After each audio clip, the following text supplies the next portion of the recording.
વિદ્યાર્થી મિત્રો નમસ્કાર. આપણે ગઈકાલના લેક્ચરમાં લિગેન્ડની વ્યાખ્યા વિશે અભ્યાસ કર્યો. હવે આજે આપણે લિગેન્ડનું વર્ગીકરણ વિશે અભ્યાસ કરીશું. તો લિગેન્ડનું જે વર્ગીકરણ છે એ વર્ગીકરણ શેના આધારે કરવામાં આવે છે? તો લિગેન્ડ એ કેટલા ઇલેક્ટ્રોન યુગ્મનું દાન કરે છે તેના આધારે લિગેન્ડનું વર્ગીકરણ કરવામાં આવે છે. બરાબર. લિગેન્ડ જે છે એ લિગેન્ડ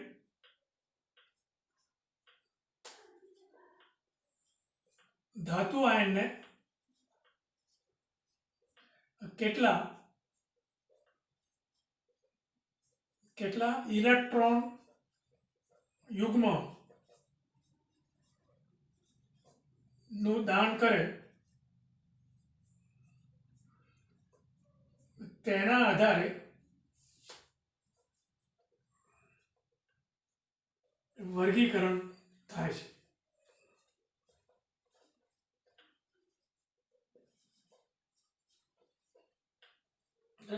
લિગેન્ડ જે છે એ લિગેન્ડ હંમેશા ઇલેક્ટ્રોન યુગ્મનું દાન કરે, એટલે કે લિગેન્ડને હંમેશા લુઈસ બેઝ કહેવાય. બરાબર. લિગેન્ડ હંમેશા ધાતુને ઇલેક્ટ્રોન આપે. બરાબર. લિગેન્ડ કદી ધાતુ પાસેથી ઇલેક્ટ્રોન મેળવે નહીં. માટે આ જે લિગેન્ડ છે એ લિગેન્ડ ધાતુ આયનને કેટલા ઇલેક્ટ્રોન યુગ્મનું દાન કરશે તેના આધારે વર્ગીકરણ કરવામાં આવે છે. જો લિગેન્ડ એ ધાતુને એક જ ઇલેક્ટ્રોન યુગ્મ દાન કરે તો તેને એક દંતીય લિગેન્ડ કહેવાય. જો લિગેન્ડ ધાતુને બે ઇલેક્ટ્રોન યુગ્મ દાન કરે, કેટલા? બે ઇલેક્ટ્રોન યુગ્મનું દાન કરે તો તેને દ્વિદંતીય લિગેન્ડ કહેવાય. એવી રીતે ત્રિદંતીય લિગેન્ડ, ષષ્ઠદંતીય લિગેન્ડ, એટલે આ પ્રમાણે લિગેન્ડનું વર્ગીકરણ 4 પ્રકારે થાય: એકદંતીય, દ્વિદંતીય, ત્રિદંતીય, ષષ્ઠદંતીય લિગેન્ડ અને ત્યાર પછીનો પ્રકાર છે જેને કહેવાય બહુદંતીય લિગેન્ડ. બરાબર. તો ખ્યાલ આવી ગયો.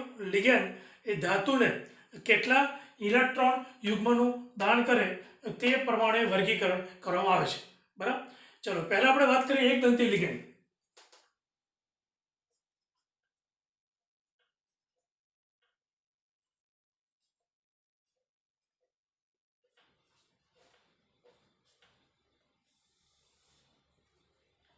બરાબર. તો એકદંતીય લિગેન્ડ કોને કહેવાય? તો સૌથી પહેલાં જ્યારે લિગેન્ડ બરાબર ધાતુ આયન સાથે બરાબર જ્યારે લિગેન્ડ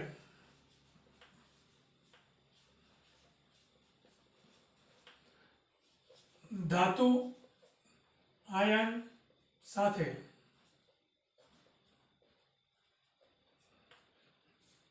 એકદંતીય લિગેન્ડની વ્યાખ્યા આપણે જોઈએ છે.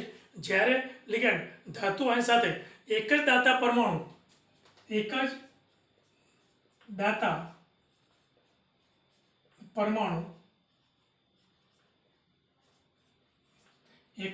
પરમાણુ સાથે બંધિત હોય, બંધિત એટલે જોડાયેલો હોય,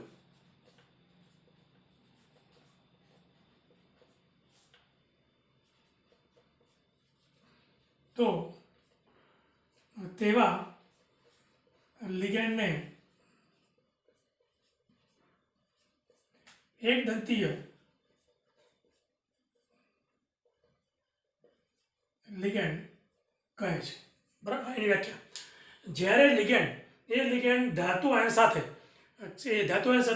એક જ માત્ર સિંગલ બરાબર એક જ દાતા પરમાણુ સાથે બંધિત હોય એટલે કે જોડાયેલો હોય તો તેને એકદંતીય લિગેન્ડ કહેવાય.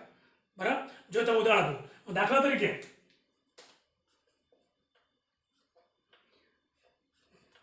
H2O એક્વા, H2 એટલે એક્વા, ત્યાર પછી અમાઇન, ત્યાર પછી નાઇટ્રોસિલ, કાર્બોનિલ,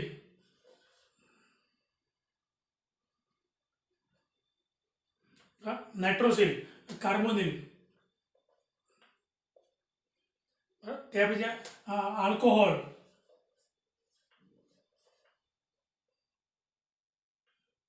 બરાબર. એક્વા, અમાઇન, નાઇટ્રોસિલ, કાર્બોનિલ, આલ્કોહોલ જેવા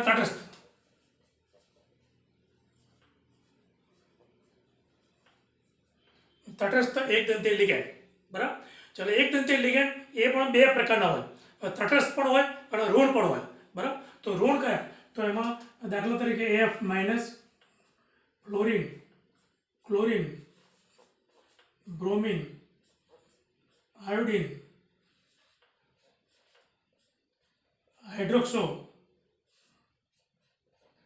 cyanide NH2 amino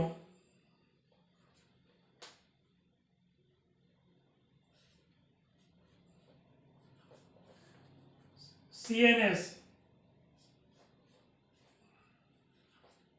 NCS CNO વગેરે ઋણ બરાબર. એટલે એક દંતીય લિગેન્ડ જે છે એ બે જાતના હોય, તટસ્થ પણ હોય અને ઋણ લિગેન્ડ પણ હોય. પણ આ બધા જે લિગેન્ડ છે બરાબર એ બધા એક દંતીય લિગેન્ડ છે. આ ઉપર જે દર્શાયા એ તટસ્થ લિગેન્ડ છે અને નીચેની જે લાઈન છે એ બધા ઋણ લિગેન્ડ છે બરાબર. પરંતુ આ બધા કહેવાય કેવા એક દંતીય લિગેન્ડ કહેવાય.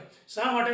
કારણ કે આ બધા લિગેન્ડ જે છે એ લિગેન્ડ ધાતુ આયનને માત્ર અને માત્ર એક જ ઇલેક્ટ્રોન યુગ્મનું દાન કરે બરાબર. મારે માત્ર એક જ દાતા પરમાણુ કેવા છે, એક જ દાતા પરમાણુ સાથે બંધિત થયેલા હોય બરાબર, માટે તેને એક દંતીય લિગેન્ડ કહેવાય બરાબર. ચાલો દાખલા તરીકે ઉદાહરણ આપું, જેમ કે NiCl4 -2.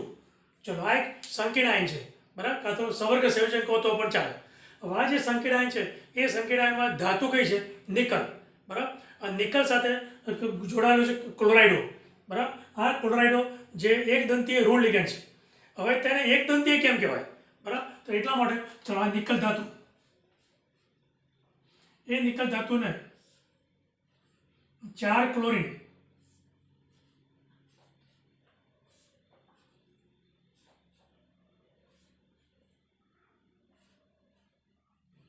બરાબર. આ જે 4 ક્લોરીન છે એમાં એક ક્લોરીનની વાત કરો તો આ ક્લોરીન એ ધાતુને એક ઇલેક્ટ્રોનમાં દાન કરે છે બરાબર. આ જે બંધ છે એ બંધમાં ઇલેક્ટ્રોન 2 હોય એટલે 2 ઇલેક્ટ્રોનની પેર જેને આપણે ઇલેક્ટ્રોન યુગ્મ કહેવાય. માટે ક્લોરીન એ નિકલને એક જ ઇલેક્ટ્રોન યુગ્મ દાન કરે છે બરાબર. આમાં શું હોય? આની અંદર એક જ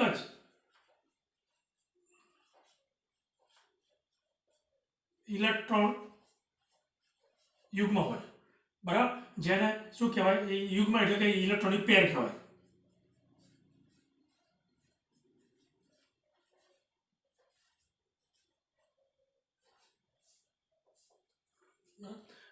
બે ઇલેક્ટ્રોનની જોડી જેને આપણે યુગ્મ કહેવાય, જેને ઇંગ્લિશમાં કહેવાય ઇલેક્ટ્રોન પેર બરાબર. તો આ ક્લોરીન આની અંદર એક જ ઇલેક્ટ્રોન દાન કરે છે બરાબર. એવી રીતે આ ક્લોરીન, પછી આ ક્લોરીન બધા જ ક્લોરીન એ એક એક ઇલેક્ટ્રોન યુગ્મનું દાન કરે છે, માટે તેમને એક દંતીય લિગેન્ડ કહેવાય બરાબર. આ બધા કેવા છે?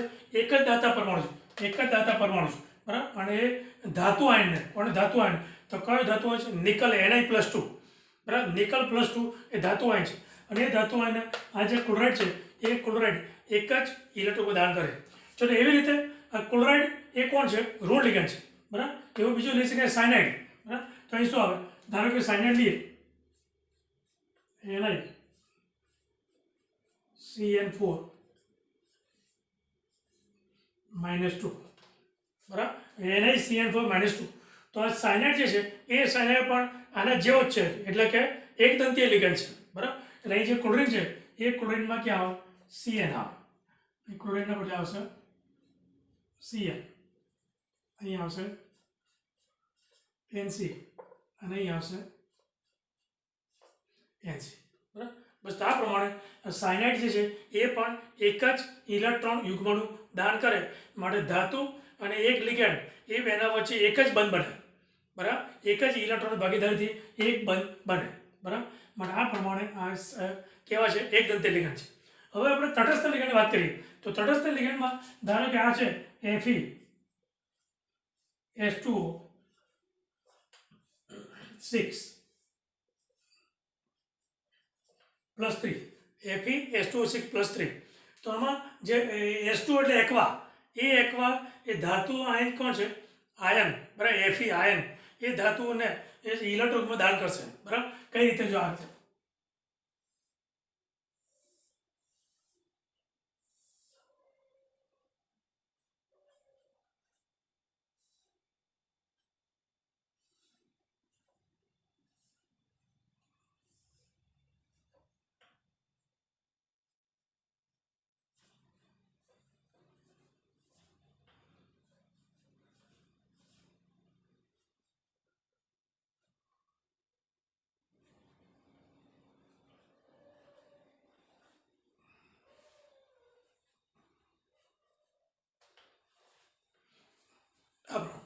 તો જે એક્વા જે છે એ એક્વાનો એક અણુ તટસ્થ અણુ એ તટસ્થ અણુ ધાતુને એક જ ઇલેક્ટ્રોનમાં દાન કરે છે, બરાબર. એવી રીતે આ એક્વા એમ 6 એક્વા જે છે એ 6 એક્વા એ ધાતુ આયનને એક જ ઇલેક્ટ્રોનમાં દાન કરે માટે એ રીતે કુલ 6 ઇલેક્ટ્રોન યુગ્મ પ્રાપ્ત થાય. કોને? Fe, બરાબર. આ Fe જે +3 ફેરિક જે છે એ ફેરિક આયનને 6 ઇલેક્ટ્રોન શું 6 ઇલેક્ટ્રોન સ્વીકારશે, બરાબર. અને માટે એક્વા એક જ યુગ્મ આપશે. માટે આ એક્વા જે છે એને આપણે કેવું કહેવાય? એકદંતીય લિગેન્ડ કહેવાય, બરાબર. આ છે એક્વા, આનું નામ અમાઇન, બરાબર. આ કહેવાય નાઇટ્રોસિલ, આનું નામ કહેવાય કાર્બોનિલ. આ છે આલ્કોહોલ. આ બધા કેવા છે? તટસ્થ અણુ છે, બરાબર. ચલો ત્યાર પછી ફ્લોરાઇડો, ક્લોરાઇડો, બ્રોમાઇડો, આયોડાઇડો, હાઇડ્રોક્સાઇડ, બરાબર. OH એટલે હાઇડ્રોક્સાઇડ, સાયનાઇડ, એમિનો, બરાબર. એટલે આ પ્રમાણે સાયનેટો, બરાબર, થાયોસાયનેટો, બરાબર. આ સાયનેટો એટલે એ બધા જે છે એ ઋણ લિગેન્ડ છે, બરાબર. એકદંતીય ઋણ લિગેન્ડ છે, બરાબર. માટે આ બધા લિગેન્ડ જે છે એ લિગેન્ડ ધાતુ આયનને એક જ ઇલેક્ટ્રોનમાં દાન કરશે માટે તેમને એકદંતીય ઋણ લિગેન્ડ કહેવાય અથવા તટસ્થ લિગેન્ડ કહેવાય, બરાબર. ચલો હવે વાત કરીએ દ્વિદંતીય કોને કહેવાય?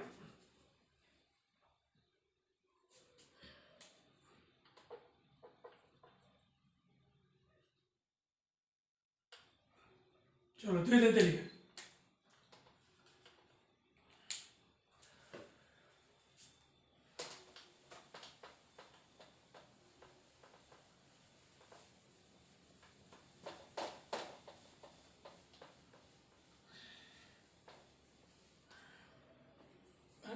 દ્વિદંતીય લિગેન્ડ વ્યાખ્યા શું થશે? જ્યારે લિગેન્ડ ધાતુ આયન સાથે બે દાતા પરમાણુ, કેટલા? એક નહીં, બે દાતા પરમાણુ, બરાબર.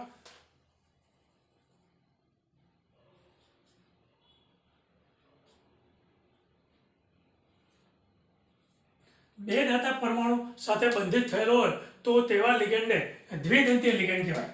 કેવો લિગેન્ડ કહેવાય? દ્વિદંતીય.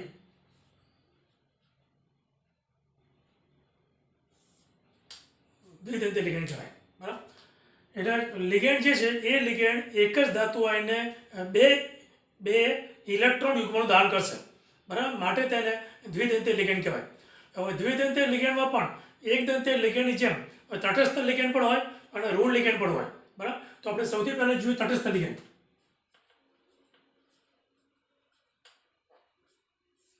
બરાબર. દ્વિદંતીય તટસ્થ લિગેન્ડ કયો? તો એ છે En, બરાબર. જેનું નામ કહેવાય ઇથિલિન ડાયમાઇન,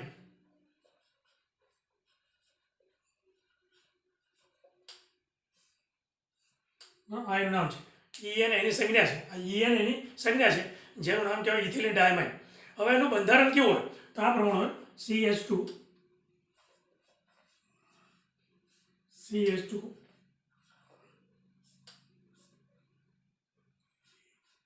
NH2 અને NH2. આને En કહેવાય, બરાબર. આનું નામ કહેવાય ઇથિલિન ડાયમાઇન. હવે નાઇટ્રોજન જે છે એ નાઇટ્રોજન ઉપર ઇલેક્ટ્રોનિક પેર છે, બરાબર. અને આ ઇલેક્ટ્રોન પેર એ ધાતુને આપી દેશે એટલે ધાતુને દાન કરશે, બરાબર. માટે આ એક પેર અને બીજી પેર, આ બંને પેર એ શું કરશે? ધાતુને ઇલેક્ટ્રોન દાન કરશે. માટે બે યુગ્મનું દાન કરે છે માટે આને દ્વિદંતીય લિગેન્ડ કહેવાય, બરાબર. બે દાતા પરમાણુ છે, બરાબર. આમાં કયો દાતા પરમાણુ? નાઇટ્રોજન છે. આ નાઇટ્રોજન અને આ નાઇટ્રોજન એની ઉપર જે અબંધકારક નાઇટ્રોજન ઉપર જે અબંધકારક ઇલેક્ટ્રોનની પેર જે છે એ ઇલેક્ટ્રોનની પેર એ ધાતુને આપશે. માટે એવા બે નાઇટ્રોજન છે એટલે બે નાઇટ્રોજન હોવાથી બે ઇલેક્ટ્રોનની પેર આપે માટે તેને દ્વિદંતીય લિગેન્ડ કહેવાય. એટલે દાતા પરમાણુ કેટલા થાય? બે થાય, બરાબર. ચલો આ જે છે એમાં શું થશે? આ ઇલેક્ટ્રોનિક પેર આપી દેશે એટલે આવું થશે: CH2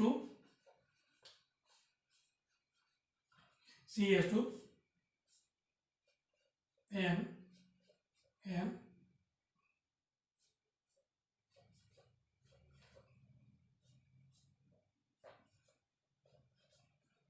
CH2 NH2. હવે નાઇટ્રોજન ઉપર જે ઇલેક્ટ્રોન પેર છે આ પેર, બરાબર. આ ઇલેક્ટ્રોનિક પેર એ કોને આપશે? ધાતુને આપશે, બરાબર. માટે આ જે છે ઇલેક્ટ્રોન જે છે એ ઇલેક્ટ્રોનિક પેર ધાતુને આપે એટલે અહીં શું બંધ આવે? અહીં શું આવે? બરાબર. એ રીતે આ નાઇટ્રોજન આ ઇલેક્ટ્રોન પેર આપી દેશે એટલે ઇલેક્ટ્રોન ભાગીદારી કરશે માટે એ બનાવે. બરાબર. અને અહીંયા કોઈ પણ ધાતુ આવે કોબાલ્ટ ક્રોમિયમ કોઈ પણ બરાબર આ પ્રમાણે ધારો કે આ ઉદાહરણ હોય કે CrEn3+3 બરાબર. ધારો કે આ સંકીર્ણ આયન છે તો આ સંકીર્ણ આયનમાં ધાતુ આયન કોણ છે ક્રોમિયમ+3. તો ક્રોમિયમ+3 સાથે દ્વિદંતી લિગેન્ડ કેટલા જોડાયેલા છે 3 જોડાયેલા છે. બરાબર. આમે ઇથિલિન ડાયમાઇનના કેટલા અણુ છે 3 અણુ છે. આમે ઇથિલિન ડાયમાઇનનો એક અણુ જોડે. બરાબર. માટે આ En જેને આપણે કહેવાય En તો આ En બે ઇલેક્ટ્રોન યુગ્મનું ધારણ કરશે. બરાબર. નાઇટ્રોજન ઉપરની પેર અને આ નાઇટ્રોજન પેર એટલે દાતા પરમાણુ બે થયા કે નાઇટ્રોજન બે દાતા થાય માટે બે દાતા પરમાણુ સાથે બંધિત થયેલો હોવાથી આ લિગેન્ડને દ્વિદંતી લિગેન્ડ કહેવાય જેનું નામ છે ઇથિલિન ડાયમાઇન. બરાબર. શું નામ કહેવાય ઇથિલિન ડાયમાઇન. ચાલો એવી રીતે એમાં ઋણ લિગેન્ડ પણ હોય. બરાબર. ઋણ લિગેન્ડ કરે. ચાલો એ રીતે ત્રીજું થઈ શકે Pn જેનું નામ કહેવાય પ્રોપિલિન ડાયમાઇન.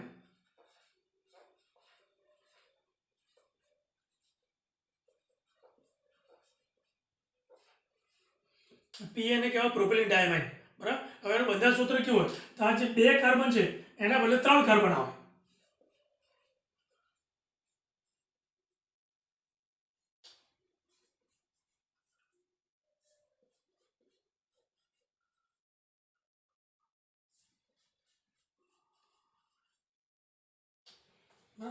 પ્રોપિલિન ડાયમાઇન માટે આ પ્રમાણે એમાં પણ તે 2 ઇલેક્ટ્રોનનું દાન કરશે માટે તેને દ્વિદંતી લિગેન્ડ કહેવાય. બરાબર. ચાલો હવે દ્વિદંતી લિગેન્ડ જે છે એમાં ઋણ લિગેન્ડ કયો આવે તો ઋણ લિગેન્ડ આવે કાર્બોનેટો સલ્ફેટો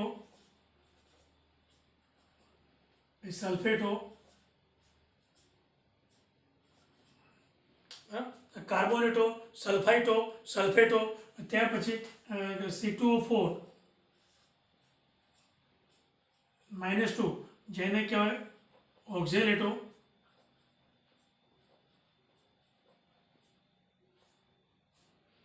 C2O4-2 જેને કહેવાય ઓક્ઝેલેટો. આ ઓક્ઝેલેટો જે છે એની સંજ્ઞા શું તો એની સંજ્ઞા છે OX.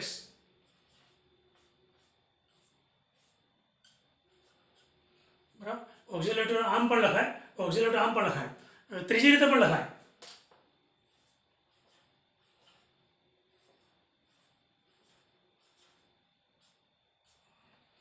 બરાબર. ઓક્ઝેલેટો આમ પણ દર્શાવાય. આ 3 જે છે એ 3 ઓક્ઝેલેટો છે. બરાબર. ઓક્ઝેલેટો ચોથી રીતે પણ બતાવાય.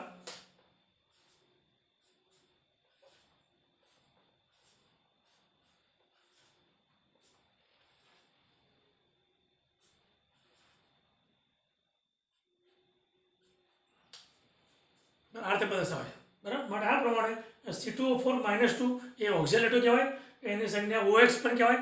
આ રીતે પણ દર્શાવાય આ બધા જે છે એ બધા ઓક્ઝેલેટો છે. બરાબર. અને દ્વિદંતીય ઋણ લિગેન્ડ છે. બરાબર. એ આ કાર્બોનેટો પછી આ છે સલ્ફાઇટો આનું નામ કહેવાય સલ્ફેટો અને આનું નામ કહેવાય ઓક્ઝેલેટો. તો આ બધા જે છે એ દ્વિદંતીય ઋણ લિગેન્ડ છે. બરાબર. અને તે 2 ઇલેક્ટ્રોનનું દાન કરશે. બરાબર. માટે તેને દ્વિદંતીય ઋણ લિગેન્ડ તરીકે ઓળખવામાં આવે છે. બરાબર. જો કઈ રીતે તો આ જે છે એમાં આવું થશે.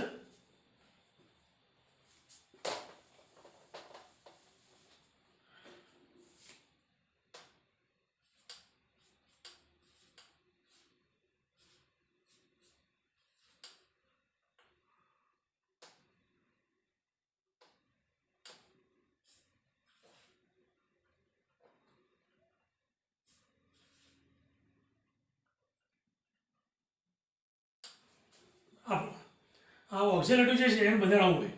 બરાબર. હવે આમાં જે છેડા જે ઓક્સિજન છે એ ઓક્સિજન ઉપર જે ઇલેક્ટ્રોનિક પેર છે એ ઇલેક્ટ્રોનિક પેર ધાતુને આપશે. બરાબર. માટે એક આ ઓક્સિજન અને એક આ ઓક્સિજન 2 દાતા થાય 2 દાતા પરમાણુ થાય 2 શું થયું દાતા પરમાણુ 2 ઓક્સિજન ઇલેક્ટ્રોન આપશે એટલે આ ઇલેક્ટ્રોન જે છે એને આપી દેશે. બરાબર. અને આ ઇલેક્ટ્રોન જે છે એ પણ આપી દેશે. માટે આ પ્રમાણે 2 ઇલેક્ટ્રોનની પેર એ દાન કરશે. બરાબર. માટે ઓક્ઝેલેટોને દ્વિદંતીય ઋણ લિગેન્ડ કહેવામાં આવે છે. બરાબર. અહીં શું હોય, ધાતુ હોય. બરાબર. ધાતુ કોઈ પણ હોય, ધારો કે Fe+3 હોય કાં તો કોઈ પણ ધાતુ આયન હોય અને એ ધાતુ આયન સાથે ઓક્ઝેલેટ જોડાય અને તે બે યુગ્મનું દાન કરે માટે તેને દ્વિદંતીય ઋણ લિગેન્ડ કહેવાય. બરાબર.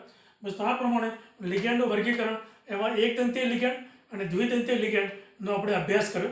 બાકીના લિગેન્ડ જે છે એ લિગેન્ડ આપણે આવતા લેક્ચરમાં જોઈશું. અસ્તુ. જય સ્વામિનારાયણ.